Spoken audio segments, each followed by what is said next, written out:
Hello दोस्तों, कैसे हैं आप सब। उम्मीद है कि आप सब अच्छे, स्वस्थ और मस्त होंगे और आप सबकी बिहार शिक्षक भर्ती की तैयारी बेहतरीन चल रही होगी। आज की इस वीडियो में पढ़ेंगे दोस्तों गणित के 10 महत्वपूर्ण सवालों को डिस्कस करेंगे। जैसा कि दोस्तों बीपीएससी टीयर 1 में किस तरह से सवालों को पूछा था आपको दिखा देते हैं, पहले उसको आप देख लीजिएगा। टीयर 1 में जो है बीपीएससी देखिए किस तरह के प्रश्नों को पूछा था, उसी तरह के प्रश्नों को आज की इस वीडियो हम सॉल्व करेंगे।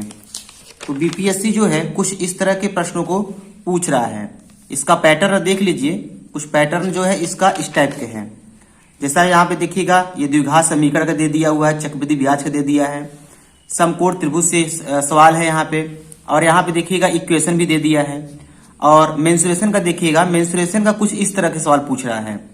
गोला को पिघलाकर बेलन बनाया जाता है, तो इस टाइप के प्रश्नों को पूछ रहा है। अब यहाँ पे देखिएगा लॉग वाला भी सवाल पूछ लिया है।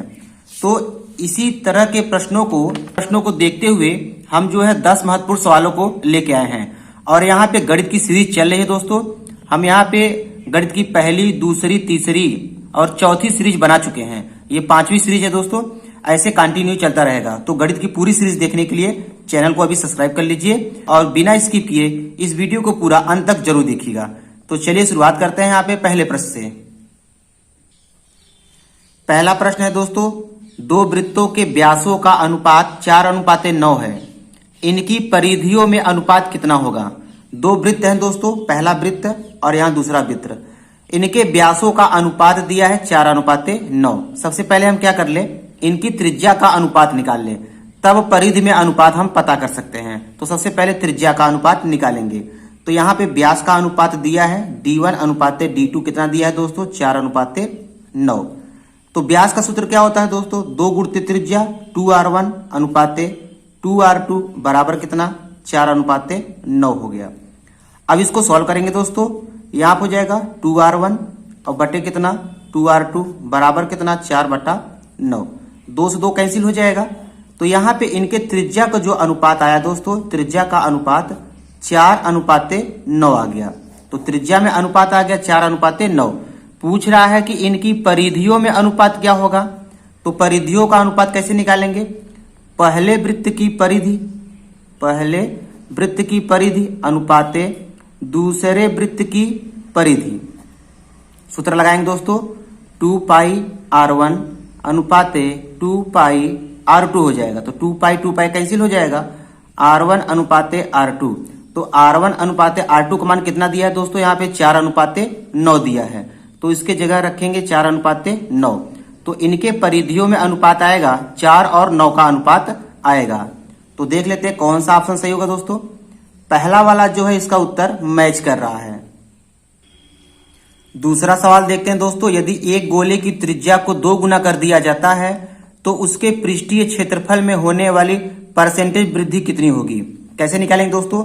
सबसे पहले हम क्या कर लेते हैं, हम मान लेते हैं कि माना गोले की त्रिज्या कितनी है, r है। तब गोले का पृष्ठीय क्षेत्रफल कितना होगा, 4πr² हो जाएगा। अब यहाँ पे कहता है त्रिज्या को यदि 2 गुना कर दिया जाए, त्रिज्या को 2 गुना कर देंगे तो नई त्रिज्या कितना होगा दोस्तों, 2r हो जाएगा।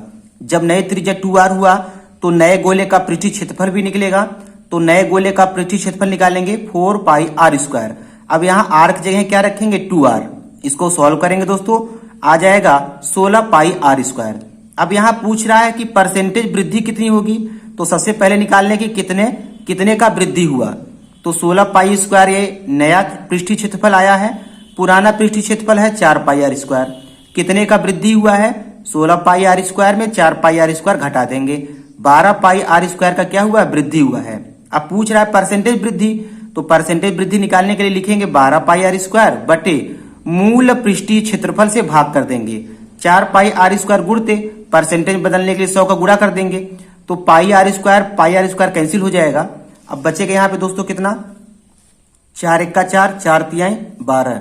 100 में 3 का गुणा कर देंगे, कितना आ जाएगा, 300%।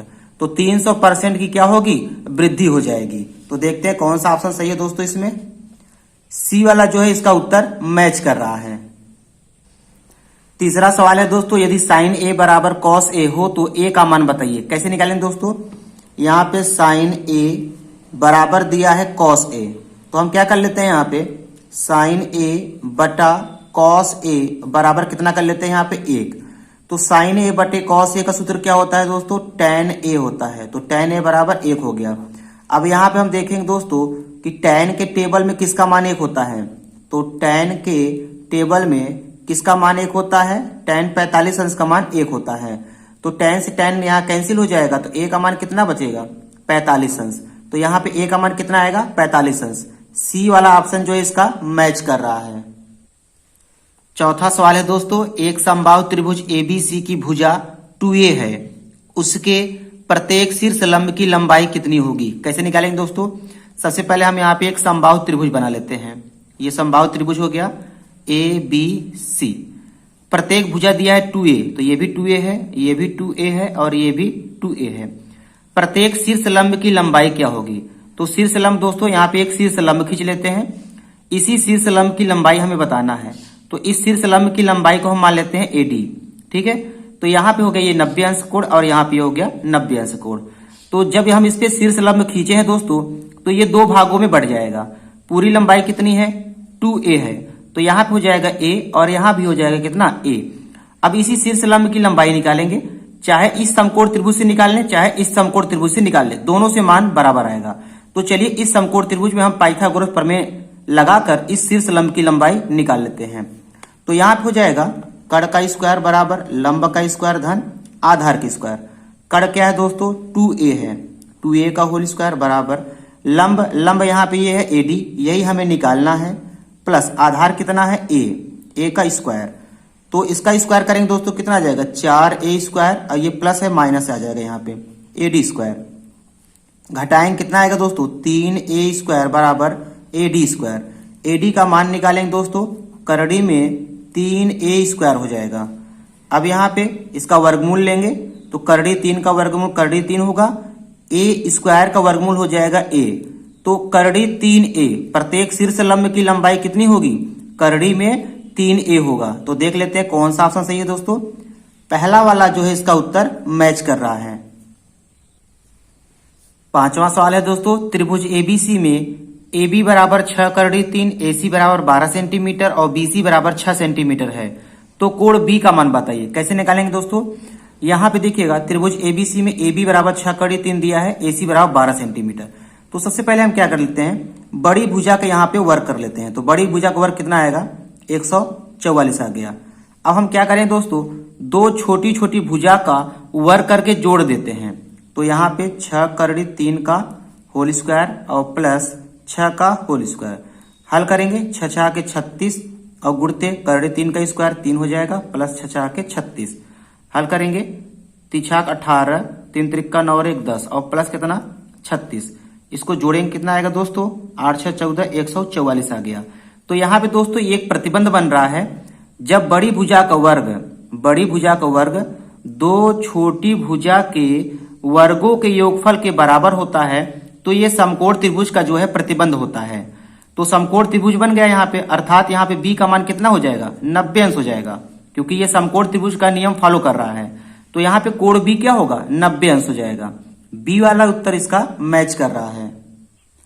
छठवां सवाल है दोस्तों, किसी संख्या का 1/3 भाग 21 के बराबर है, तो वह संख्या बताइए। कोई संख्या है दोस्तों, मान लिया वह संख्या x है, इसका 1/3 भाग जो है 21 के बराबर है, तो वह संख्या बताइए। तो इसी x का मान निकालेंगे, x बराबर हो जाएगा 3 का गुणा कर देंगे, 3 1 का 3, 3 दूनी 6, तो वह संख्या क्या होगी, 63।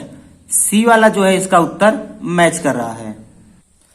सातवां सवाल देखते हैं दोस्तों, यदि द्विघात समीकरण x² + 2x - p बराबर 0 का एक मूल -2 है, तो p का मान बताइए। यहाँ पे द्विघात समीकरण ये दिया हो दोस्तों, इसका एक मूल दिया है -2, तो ये जो -2 मान है इसका, ये जो है इस समीकरण रखने पर इसको क्या करेगा, संतुष्ट करेगा। तो हम क्या करेंगे, यहाँ पे x बराबर -2 इसी समीकरण में हम रखेंगे। तो x बराबर -2 चलिए इस समीकरण में रखते हैं।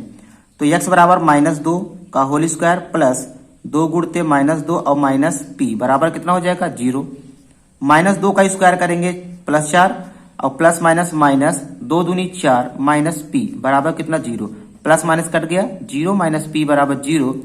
तो 0 बराबर कितना हुआ, p। तो p का मान इसमें कितना आएगा दोस्तों, 0 आएगा। तो पहला वाला इसका उत्तर जो है मैच कर रहा है। सवाल नंबर 8वां है दोस्तों, a1x plus b1y plus c1 बराबर 0 तथा a2x plus b2y plus c2 बराबर 0 दो रैखिक समीकरण हैं। यदि a1 बटा a2 बराबर b1 बटा b2 बराबर c1 बटा c2 हो तो कौन सा प्रतिबंध जो है इसको फॉलो करता है दोस्तों। तो यहाँ पे जब दोस्तों दो रैखिक समीकरण के a1 बटा a2 बराबर b1 बटा b2 बराबर c1 बटा c2 ये प्रतिबंध दिया हो तो ये प्रतिबंध होता है रेखाएं समपाती होने का, रेखाएं समपाती होने का प्रतिबंध होता है। तो बी वाला जो है इसका उत्तर सही हो जाएगा। सवाल नंबर 9वां है दोस्तों, यदि m बराबर 5 और n बराबर m प्लस 7 है तो करड़ी में m square plus n square का मान बताइए। कैसे निकालेंगे दोस्तों, सबसे पहले हम n का मान निकाल लेते हैं। तो n बराबर हो जाएगा m प्लस कितना 7। तो m का मान यहाँ पे कितना दिया है दोस्तों 5 और प्लस 7, तो n का मान कितना आ गया 12 आ गया। अब हमसे पूछ रहा है कि करड़ी में m square plus n square का मान पूछ रहा है। तो m का मान रखेंगे कितना 5, 5 का स्क्वायर और n का मान रखेंगे 12। इसको हल करेंगे, 5 का स्क्वायर 25 और 12 का स्क्वायर 144, जोड़ेंगे कितना आएगा दोस्तों 169, वर्गमूल निकालेंगे तो 13 आ जाएगा। तो 13 जो है इसका सही उत्तर हो जाएगा। ऑप्शन बी इसका जो है मैच कर रहा है। अगला सवाल है दोस्तों, किसी परिमेय संख्या के समतुल्य परिमेय संख्या कितनी होती है। कोई परिमेय संख्या है दोस्तों, मान लेते हैं जैसे 2/3 हो गया, ये परिमेय संख्या मेरे पास है। कहता है इसके समतुल्य परिमेय संख्या कितनी हो सकती है। तो इसके समतुल्य परिमेय संख्या दोस्तों अनंत होती है। कैसे देखिएगा, जैसे 2 दूना 4, 3 दूनी 6 बराबर 2 तिहाई 6 और 3 त्रिका 9, 2 चौका 8 और 3 चौका 12। इसको अगर कैंसिल करेंगे दोस्तों, हल करेंगे तो 2/3 ही आएगा। तो किसी परिमेय संख्या के समतुल्य परिमेय संख्या कितनी होती है, अनंत होती है। तो आज की इस वीडियो में दोस्तों इतना ही। वीडियो पसंद आया तो वीडियो को लाइक शेयर और सब्सक्राइब जरूर कीजिएगा। धन्यवाद।